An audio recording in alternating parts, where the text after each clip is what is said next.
Ships from around the world have docked in Charleston, South Carolina since the 1600s.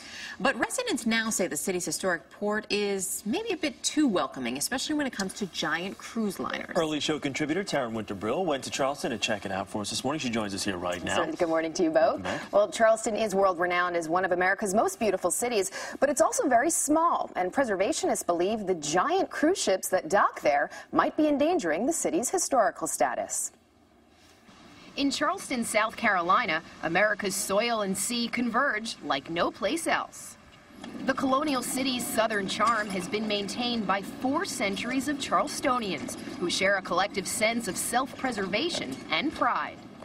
A visitor came here from France, and he said, "This is the most beautiful city between New York and Lima." But for residents like Dana Beach, some days are more beautiful than others. He sees a new threat along the old waterfront. In fact, it's hard to miss. It's essentially a floating town. There are towns in South Carolina that are a lot smaller than this ship. It's a giant cruise liner, and before the year is over, an estimated 87 of them will dock in Charleston's harbor, just steps away from the city's historic district.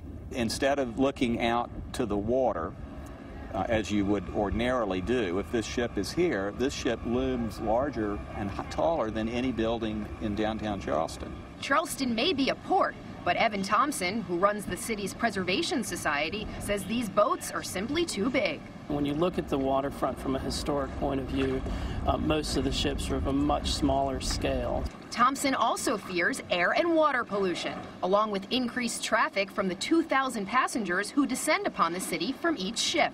He helped nominate the city for the National Trust's Most Endangered list. It didn't make the cut, but Charleston was placed under watch status for fear that any more ships might jeopardize the historic character of the city. Our building, we have to power wash every 2 months to get the soot off of it from these smokestacks. We're not trying to run ships out of town. We're trying to establish reasonable limits. We limit the number of people in walking tours. We limit the number of pedicabs on our street and our carriages. Every little minute aspect of tourism is managed, and yet this is totally unregulated. Mayor Joe Riley says there's a simple explanation for that. The city doesn't have the power, the legal power, to regulate the waterside activities of the State Ports Authority. He also insists that the cruises are in no danger of damaging Charleston. The National Trust, I think, just made a big mistake. They're wrong. It's in perfect scale, it's in correct balance, and it's good for the city. Plus, he says, they're keeping people employed. The cruise business creates jobs, from the longshoremen working on a waterfront to the people who service the ships, to the jobs created in our remarkably beautiful downtown and the market area. I sell Charleston's Benny wafers. Dolores Hammerlin has been a vendor in Charleston's open-air market for 18 years.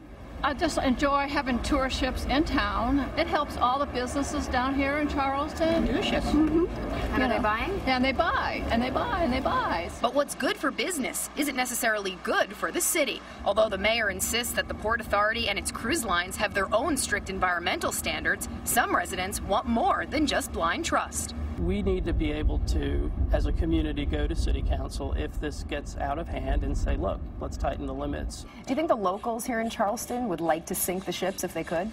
No. If we could simply get a handle on the number of visits, the amount of impact, everybody would be very happy with the ships.